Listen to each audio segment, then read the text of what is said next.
CBS News' Nancy Cordes and Major Garrett are here in studio. The rare in-studio double dip from Major. Yeah, don't get used to it. Yeah, all right, let's go. New York primary's over. We're gone. All this freeloading of us here, hanging around New York, dinners at Sardi's every night, trips to Broadway. Shops, yes. All the shopping. I'm exhausted from the shopping. Well, there's all our time we have. What am I going to do? Nancy. All right, see you. Bye. Yeah. Do you know how painful it is to come to New York for a week and a half and have no time to go shopping? I can, especially with the weather that we've had here. It's upsetting. Yeah. Not one walk in Central Park. In the world. Not one run around the reservoir. They feel for you. I couldn't do my marathon man thing. But here we are, good and pancaked at a really inappropriate hour in the morning. So let's begin. We really saw, at both parties, in fact, sort of a similar night. Two front runners expected to do well, then outperforming expectations. So, Major, let's start with Donald Trump. The numbers were thought to be big.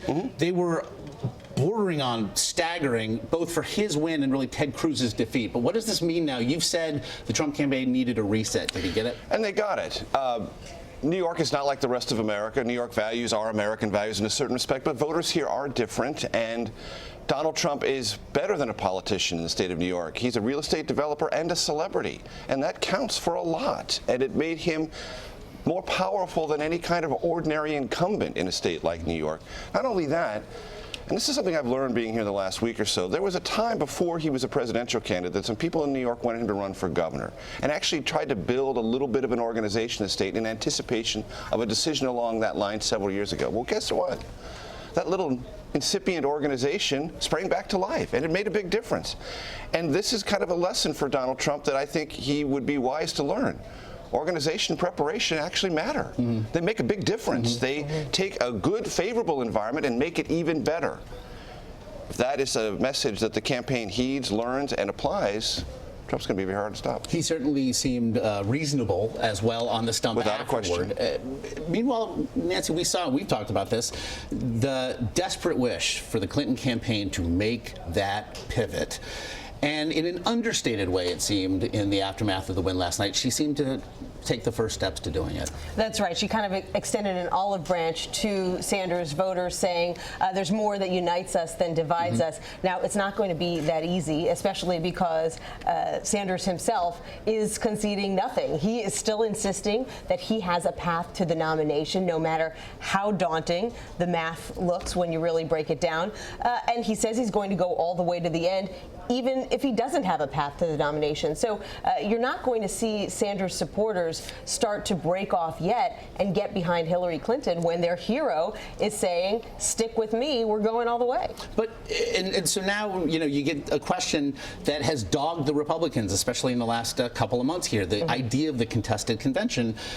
Not that it would be contested, but this increasingly Don Quixote-ish feel of I'm going to tilt at windmills through to Philadelphia. Is there a real concern now for the party that this could really start to divide? Well, I think the reality for Sanders is that if Hillary Clinton does clinch the number of pledged delegates and superdelegates she needs by around mid-May, which she could do, there is going to be increasing pressure on Sanders, not just from the Clinton campaign, but from an array of Democratic luminaries, including possibly the president himself, to say, look, the race is over. She has won the nomination. Last night, the Sanders camp made some noise that, hey, even in June and July, we could still try to flip some superdelegates. We still think that the polling shows that he'd be the stronger candidate in the fall. But in reality, there are almost no superdelegates who are going to buy that argument if Hillary Clinton, the Democratic Party frontrunner, has the popular vote and the pledged delegates she needs to win. Meanwhile, Major, Ted Cruz just a month ago said, well, a contested convention is the great hope of the Republican establishment.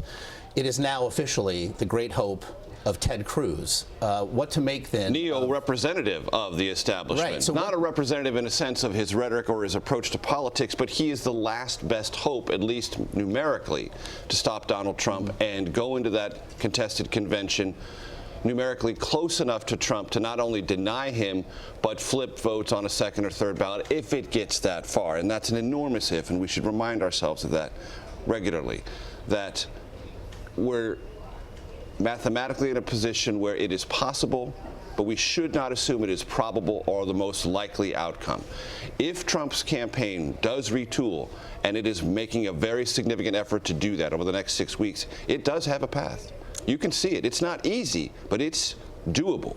And Ted Cruz really doesn't anymore. He's not mathematically eliminated, but he needs to do extraordinarily well, tremendously outperform what he's done so far in contested primaries, plus pick up unbound delegates, these sort of free agents, and really run the table in a way that he hasn't before, and marshal anti-Trump forces in a way that have not been marshaled To this before. case, John Kasich had been able to say, to a degree, I'm going to railbird. I'm going to sit back. I can stay in this until Cleveland. And because the numbers suggest I'm the one who people think can beat Hillary in the fall, that's why I'm staying in.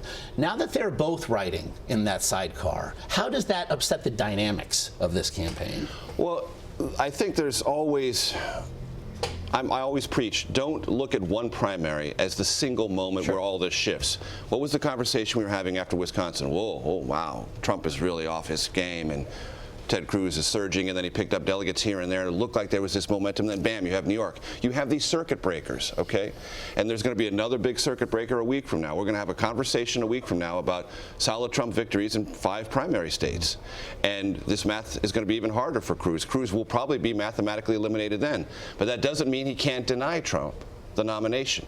And so all of this is a continuing, never-ending conversation. The one thing I'll say about John Kasich, he did very well, or comparatively well, in Manhattan.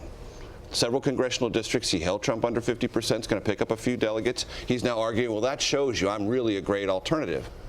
Well, so long as you believe Manhattan is the bellwether of American republicanism. The hard sell. Not exactly. Not exactly. Hard sell, as we've seen.